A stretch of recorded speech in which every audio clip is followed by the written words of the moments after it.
What's up, everybody? Renfail here, and we are playing a little bit of Throne and Liberty, which means it's time to do my early thoughts video, which I do for every game that I play. If you remember, a couple months back, I think it was, they ran an open beta event, and I played this on the PS5. And I remember I enjoyed the gameplay loop. It looked pretty. A lot of the core things I know from NC Soft Games was there. And I kind of looked at this and said, it's got to be free to play. It's not going to be something that's high on my list of priorities, but if I find somewhere to squeeze it in, then I will do so. So I finished up the Diablo 4 DLC yesterday. I did the story for that. And then this morning, I was on my Xbox doing my pre-order for Dragon Age the Veilguard, and I was looking for deals. Is there anything else I want to buy this morning? And I have a few days until the New World Tournament launch happens, and I happened to see this, and I was like, you know what? It's free. I've got like 5 days or whatever until New World Eternum drops. I'm going to go ahead and dive into this since I'm done with the Diablo 4 story for the DLC for Vessel of Hatred. So here we are. We just wrapped up a 6-hour stream playing this game. It had a pretty good turnout. We had lots of super helpful people that helped work me through a lot of the things that I didn't know about this game. It has been out for a little bit now. People have been really enjoying it from what I've been able to see, at least from the chat. The people who were around the chat today, everyone was having a great time. Everyone was super helpful. I didn't see anybody making any negative commentary other than a couple people had talked about, there is some jank to this game. And I think as long as you go into this knowing that there's some jank, then you'll get out of it what you want, which I think is a great way to look at things. So I do have a list here of things I want to talk about. So first and foremost, before I get to any of the things that I'm going to nitpick a little bit, the game is absolutely breathtaking visually. It is smooth as silk. I have been playing this on the Series X. Previously, I played this on the PS5 during the open beta weekend, and it played like a dream, and it's playing like a dream here.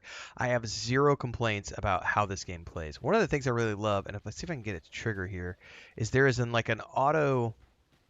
I don't think there's anything here that I can vault over. There's like an auto vault traversal thing that happens when you get close to things that you can jump over, and it's just such a smooth. There it is right there. That animation is just so smooth when it happens. It really gives me a parkour feel. And just overall, like I said, movement is super smooth. The combat, the VFX, everything are really good. And overall, like I said, the game is just breathtaking from a visual standpoint. And we can actually go in here and go back to like the main city as an example. And it's got some pretty interesting, because it is like a seamless type game. The only area I've noticed there to be sometimes a tiny little bit of hitching is sometimes when you come out of that right there, when you come out of the waypoint fast travel, you'll notice it. And then occasionally if you're going into some of these houses where there's like a door, let's see if I can get this one to work. Because I love the transition from interiors to exteriors with the way the doors open and shut. I don't know if this one is going to work because I'm done with the quest. Let's see if I can go in or not. Light fragments, whispers. Yeah, we're good to go. Oh no, they left. They left. I don't know if there's any other buildings around here that we can get into, so I think that might be it for now. Anyway, there's a really cool transition that happens when you go from exteriors to interiors for like quest locations. And it just basically, there's no loading screen. It's just basically you get the animation of the door opening as your character steps through, and then you're in the interior, or when you're doing it coming out to the exterior, it loads into the exterior. Very well done. So we're here in the major town that you come to at the beginning of the game. I have seen so many people running around all day today, and not once have I ever noticed a dip in performance, and the game looks phenomenal. It is built in Unreal 4. I actually thought this was built in Unreal 5, and someone corrected me today, and I went and looked it up, and I went, oh, you're right. It is Unreal 4. So let me go up here. We can vault up onto these rooftops and maybe get up a little higher, perhaps. Nope. That might be as high as we can get. Maybe. You could do it. No. So one of the cool things about this game is not only can you run around and do all the things you could do as a normal adventure, but you also have these morphs. So there's the eagle form, which is flying. There's these wolf forms. Look at these transitions, just seamlessly smooth. And you can go from straight to here into combat. Like, it's so smooth. There's also an otter form when you get into water. So let's go over here and check this out really quick. Because we can literally run right up to the edge of the water and dive in. So from a performance standpoint, this game is absolutely amazing. And just visually, it's stunning. And we should transition straight to the otter form. Here we go. Zooming around as an otter. And then when we come back to land, there we are. So, the game is fun. The gameplay loop is here. But let's talk a little bit about some of the things that I'm just kind of like, about. Because there are some things that I'm a little like, So, visually, the game is a stunning looking game. And the gameplay loop overall is pretty fun from what I've seen so far. However, also, along with this, I'm looking for a waypoint so that I can travel up here. And I don't know where we've got. I can go down here, I guess. Look for some mobs to fight. It's all seamless, open world. So it's really cool the way the teleportation system works and everything else. And if you've done it before, you've seen that where you go to a fast travel waypoint, you unlock it, and you can use it. Kind of reminds me a little bit of Lost Ark if you've played Lost Ark, because this is also published by Amazon. The weak points for me are gonna be the combat is incredibly weird, and I'm on the console. They have a really different layout for how the combat works. So there's also all of these different camera options that you basically have to go through and tweak to get it to work the way that you want it to work for you. The default is that you have to have target locking on. So you have to basically lock onto a target to be able to do anything against that mob. And once you're there, then it's, you go in here and you do all your various abilities like so. I got there. And then it automatically goes to the next one because I have it set up to do so. Not every ability is going to do that.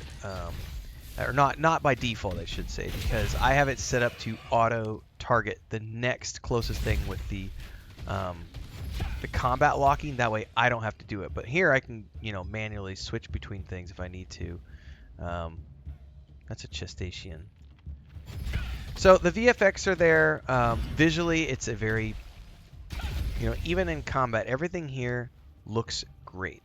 But the weirdness is like with the way they have RB and RT set up, and then there's a parry system, so you can have like a perfect parry if you need to, and do a riposte and some other abilities there. But this is where things start to sort of get a little janky, because when you start to go into the menu, there's a ton of stuff here, and this is where you start to see some of the weirdness happen. Because if I'll go into like some of these menus, like you have all sorts of skills, there's weapons skills, and these can all be changed around, and you basically, it's kind of like Guild Wars 2 in the sense that the weapons you have dictate the skills you're going to use, but then you can also level up the skills using skill books, which reminds me of a lot of mobile titles that I've played over the years. And then you have to choose where you're going to put all these things. And the default is they're going to get you started with a sword, and then if you decide to switch to something other than the great sword when you actually finish your character creation in the tutorial, it's not going to reassign all of these abilities for you, and so you'll have a bunch of dead abilities on your bar. That's jank number one. Jank number two is that sometimes when you're going through these menus, you'll notice that you can navigate using the thumbstick, but other times you can only navigate using the D-pad, and it depends on which menu screen you're on. So like this one, well, we're locked here. That's not a good one to show. We can go in here and look at like the equipment enhancing, as an example. And this one, my thumbstick does nothing. Instead, I need to be using, you'll notice here it's cycling through over there. I need to use the D-pad. Now, I've been told that if you hold down, you can enter in an emergency mode in case menu navigation with the D-pad becomes difficult. Then you can use the virtual cursor to navigate all menus, which is, then you can toggle it so that you're always using the stick to move around. This, to me, is wonky. Why even have the option to switch? You should just make every menu can be navigated with both. That would be the easy solution so that we're not having to pick between a toggle. This makes zero sense to me. So this is one of those things where I'm going to nitpick a little bit and be like, this is kind of janky. I have a list of some other things here that are worth considering. Quick commercial break, everyone, to celebrate and give thanks to all of these amazing people who keep me on the air full time. Really appreciate the support. All you got to do is join as a member. You get access to private videos. You can also do super thanks on any upload or super chats and stickers on any live stream or premiere you see. And beyond that, don't forget we're multi-streaming over on Twitch now, so you can support over there as well. Thanks so much to everybody. Let's get back to the video at hand. That's one of them. Some of the windows in the settings are a little wonky.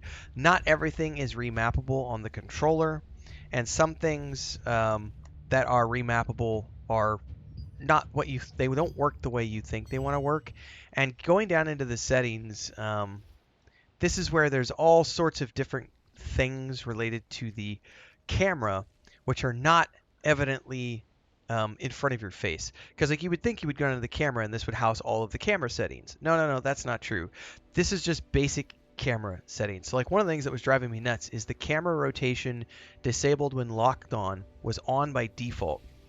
Which means, like right now, I can go up, I can go down, I can go left, I can go right while moving my cameras, but moving the right stick around. When that's turned on and you're locked onto a target, you cannot go up or down like we can right now. And you'll notice that it's not panning up or down. It's literally up and down. It's moving the camera vertically on this axis right here. So it's not an actual pan. It's just going up and down. And this can get really wonky when you're on slopes and landscapes. So there's some jank with the character stuff. Also, I've noticed when it comes to the way the camera is set up, and I think we have to go to controller custom. No, this wasn't the right one. I don't remember where it's at now. There's some other stuff in here related to like the character. Here it is. I think it's character. So there's other combat stuff in here and camera stuff that you can go through.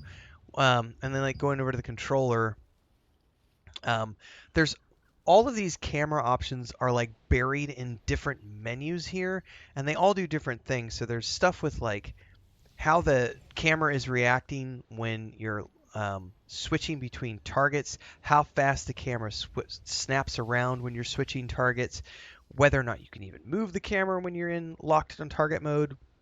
Do you even want to use locked on mode, or do you not want to use target lock mode?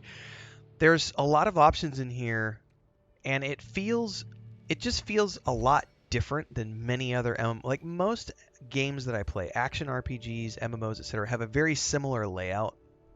Where, like, as an example, the B button would be like to dodge or jump out of the way. And in this case, B doesn't do anything other than cancel out. If you want to dodge, you have to be moving on the thumbstick and hitting the LB button in order to dodge. And the LB also is your block, but only when you're not moving the thumbstick and only when you have enough stamina. So there's some weirdness to all of that.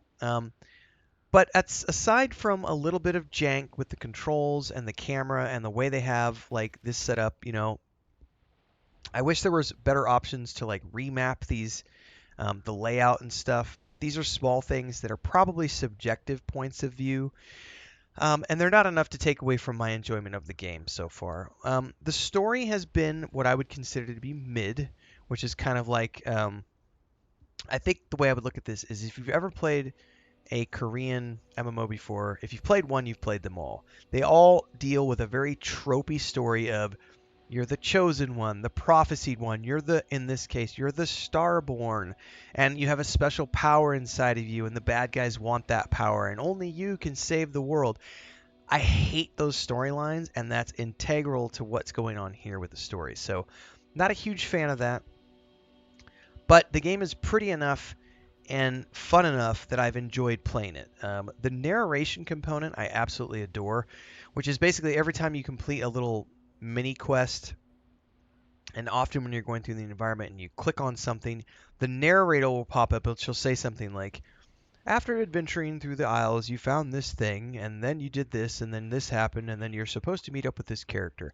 And so it gives you like a synopsis of what you just did and what you're supposed to do for the next step, even though you have a quest journal and it tells you what you're supposed to do. Beyond that, everything you would expect from a staple free-to-play MMO is here. There is lots and lots and lots of like things that you get along the way. Like your inventory, my inventory is chock full of like all these little things. And there's tons of dailies that you can do to get more things. And then there's also a battle pass, which is something that some people are triggered by, but I'm not. And there's a cash shop, but let's look at the battle pass first. There's the free track, which is what I'm doing because I will never pay for the premium pass ever. So you're getting rewards on the free track. I can earn these. Anybody can earn these. And then the track below is the paid track. So you can, and it's just perks and rewards and ways to like basically you're not getting an advantage from any of this stuff. You're just able to do it more quickly than if you're doing it free to play. If you're doing it free to play though, you could totally grind everything out. Outside of this, there's also the cash shop, which let's take a look at that really quick. Also, like here, you can't like you can go up and down with the thumbstick, but you can't go left and right across these. You have to use the D-pad. It's really weird because if you press right on the thumbstick, it puts you over on the far right-hand menu all the way over there at the side. It's really weird. Let's look at the shop. So in the shop, you have all these cosmetic items that you can get. Again, as far as I'm aware, there's nothing in here that is pay to win. It's just additional perks, and you can get all of these things by grinding through the game for the most part. I mean, there are some cosmetic stuff in here, but I don't really because cosmetics aren't pay to win, so it's there. I'll never use it. I'll never participate in it. It doesn't affect me whatsoever, so I ignore it. I realized that there is an end game in this game related to PvP and guilds and lots of open world battles. I will never participate in those ever. I am only here for the single player RPG component. I might do some dungeons with people, but really I'm just here to do the 15 to 20 hours of main storyline and then I'm off to New World Eternum. And I might keep this game around and duck in from time to time and check out events that they might have. So my initial early thoughts is that it's kind of fun. There's enough here to keep me going for a week or so. Whether or not there's anything to keep me here long term remains to be seen. I traditionally don't play a lot of free to play MMOs because they traditionally don't have enough there to keep me going because I am very much a cinematic narrative storytelling person. So I like my cyberpunk and things of that nature. And for me, I don't think there's enough here to make this be a game that I would want to play long term. However, I'm more than happy to do it as a one and done. So factor that in if you would like to. It is free to play. It's available on the PlayStation, the Xbox, and the PC. You might want to give it a shot. I will be streaming this every single day for the next few days until New World Eternum drops, and that becomes the main game. So if you want to see this, check it out some more, drop in. I multi-stream every single day from 9 a.m. onwards, Mountain Time on YouTube and Twitch. Hopefully we'll see you there. Don't forget the Discord, the Patreon, and all the socials. Happy gaming, and I'd love to hear your thoughts on Throne and Liberty. Drop them down below. See you in the next one, everybody.